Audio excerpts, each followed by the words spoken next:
G'day to all my friends and family, and welcome to Jim's 5am Club. It's sunset up here at Nelson Bay. I'm at Little Beach. It's the end of the long weekend. Monday has come to an end, but it's been beautiful. We've had fantastic weather up here. It's been quite mild, even though it's winter. It's always a little bit warmer up here than what it is in Sydney. So this is my 6th vlog for the day. I've been cranking them out. Paula had me painting a little while ago. I was just in the apartment painting a couple of doors that had peeled, and I've just got myself a bit of a break at the moment before dinner. So I thought I'd just come down to the beach, go for a walk along the beach and just enjoy the solitude, the peace and the quiet at the end of this day.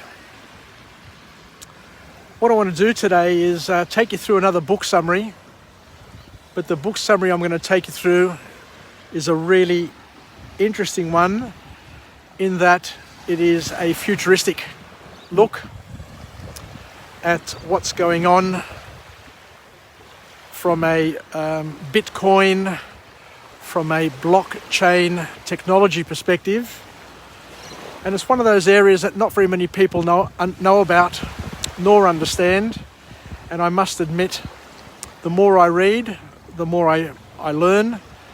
And I guess what I'd like to do is also take that knowledge and share it with my friends and family so that we all get up to speed at the same time.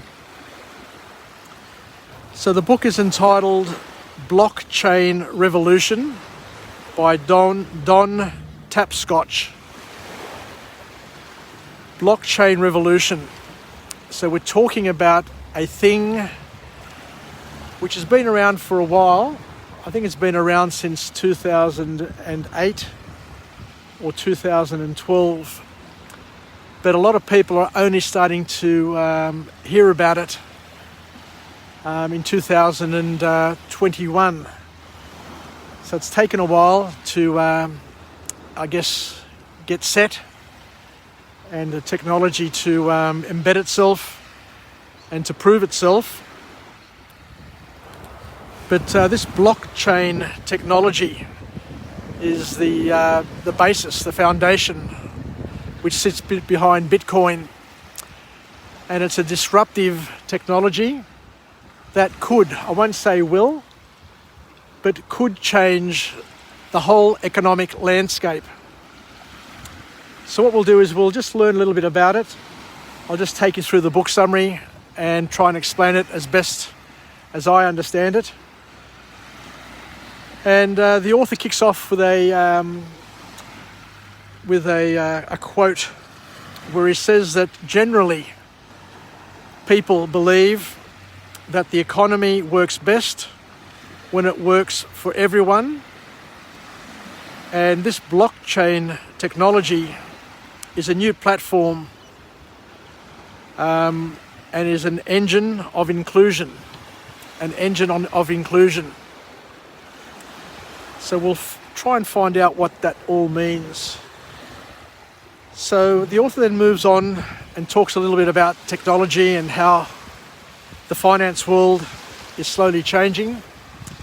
And he says, in today's world, we depend heavily on middlemen, on agents, people who sit in the middle between clients and producers or manufacturers. So there's always been the middleman who's been able to act as a pivot. But the middleman is a person who makes quite a bit of money and adds quite a bit of cost to the accounting equation. So, and the middleman in the past was necessary. This is an important point. This is a very important point. The middleman in the past was necessary to make sure that a transaction is done legitimately.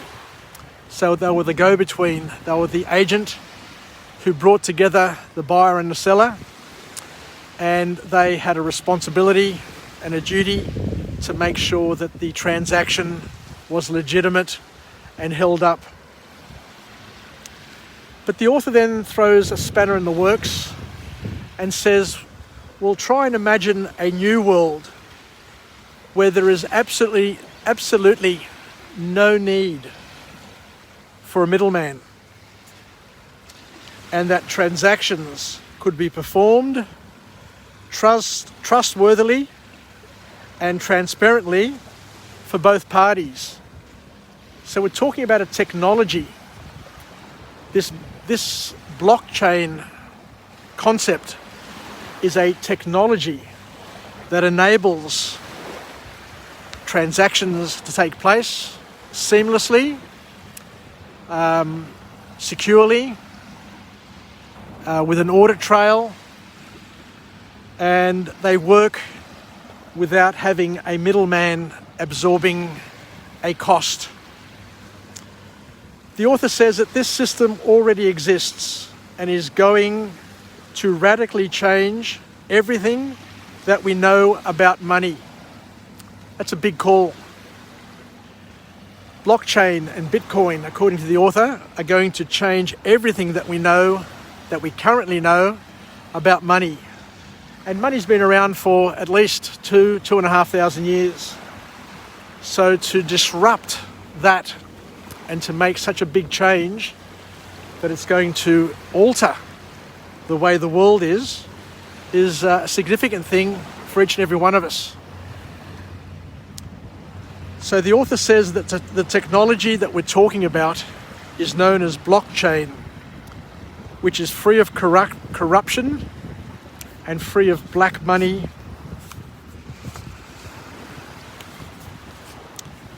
What else can we learn about blockchain? So let's go through. We've got 3 formal points.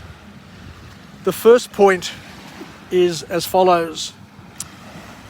The author reinforces his point about the security of the system, saying that tampering with blockchain is almost impossible.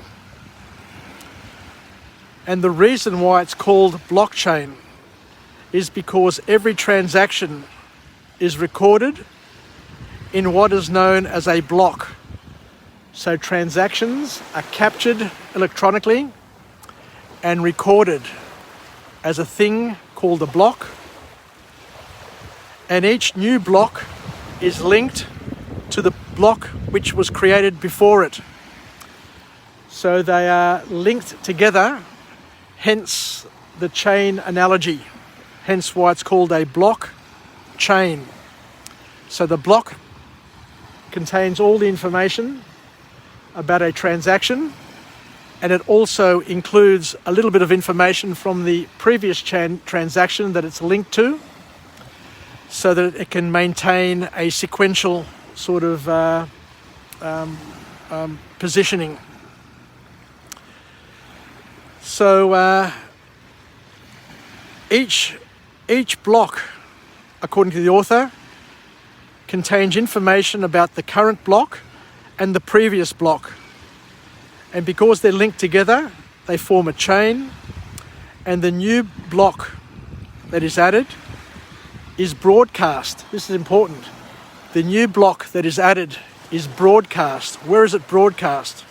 It's broadcast across the entire network. It's broadcast across the entire distributed network, which is all over the globe. Linked computers contain a replica of this blockchain activity, and it's recorded on computers all over the world. And what happens is that once it's broadcast across the entire network, a consensus algorithm is triggered. Once again, all of this is new. A consensus algorithm is triggered once it's broadcast across the network. And you can't tamper with it because everything must line up perfectly. So this is why blockchain technology and Bitcoin is so special, is because it can't be tampered with. Or theoretically, it can't be tampered with because everything needs to line up perfectly. The author then goes on to say that because of the accuracy of this blockchain technology, there is no need for a central authority to oversee it. The system which holds it and manages it is in itself self-checking. It doesn't need to be managed. It doesn't need to be overseen. It doesn't need a middleman.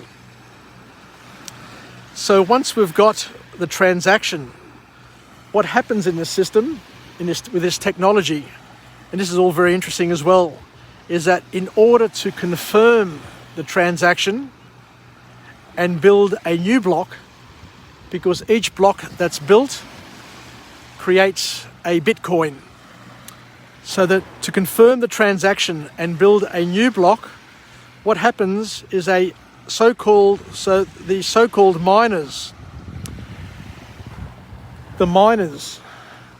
need to compete with each other using different supercomputers to solve a complex mathematical problem.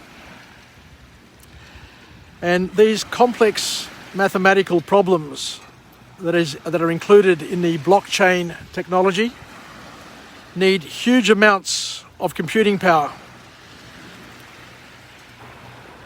And once a miner, I don't know which one it is, because they're all competing against each other. Apparently, once a miner is able to complete the complex problem, is able to solve that complex mathematical problem, the miner, that one miner who's able to complete it, gets rewarded with a cryptocurrency known as a Bitcoin. And therefore the system is secure. There is a mining activity similar to gold, but the mining is done without digging the soil and impacting the environment. It's done by using supercomputing power to solve a very, very complex mathematical problem. And that's how a Bitcoin, that's how cryptocurrency evolves and is created. And the other point that I would want to add, the author doesn't talk about this, but the Bitcoins are rare as well. There's only 22 million Bitcoins that are going to be mined over a 20 or 30 year period. So that scarcity also makes it very, very special and highly valued, I guess, is the point that I'm trying to make. So there you go. A different topic that we've just stepped through, talking about Bitcoin, talking about the future or the potential future of financial markets throughout the world. Don't know what to make of Bitcoin, to tell you the truth. You speak to different people and everybody's got a different opinion. At the moment, Bitcoin is suffering a bit of a bear run on its price. It's come down 30 or 40%. It's starting to come back up again, but we'll wait and see in terms of what happens over the next couple of months to Bitcoin. But let's finish off with a positive affirmation. So thank you for joining me on this episode of Jim's 5am Club.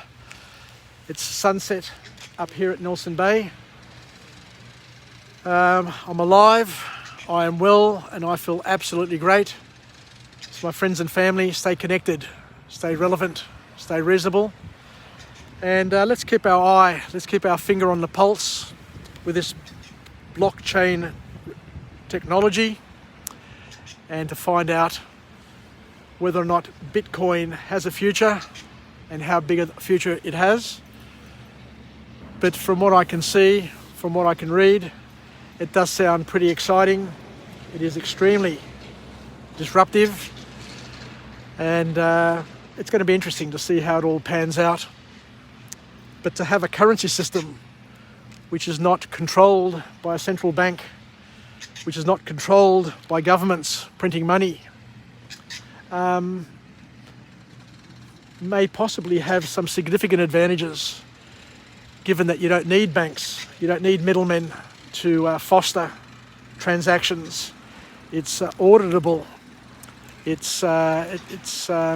eliminates black money. It eliminates corruption.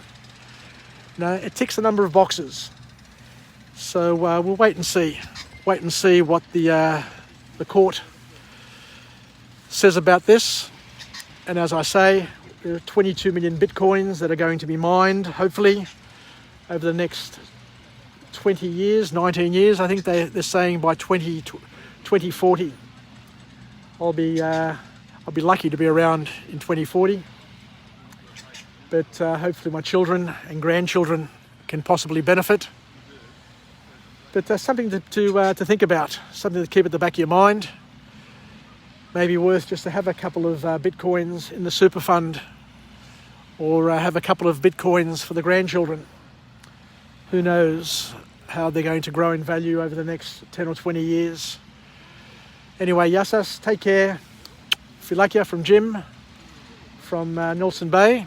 And I look forward to coming to you again from a different location with a different message, a message of empowerment, where we can be the wind beneath our wings, where we can live, learn and pass it on, and hopefully be buddies, be partners in each other's growth and development. You never know. You know, all it takes is one thing, one lesson that can trigger a storm of opportunity for different people. So if you know anything about Bitcoin, if you got anything you can add, message me, send me a message, or give me a call. As I say, I'm always interested in ideas in terms of how we can make money, how we can leverage knowledge, and how we can put it into practice. So I'll finish up now because it's getting dark. Yassas, bye for now.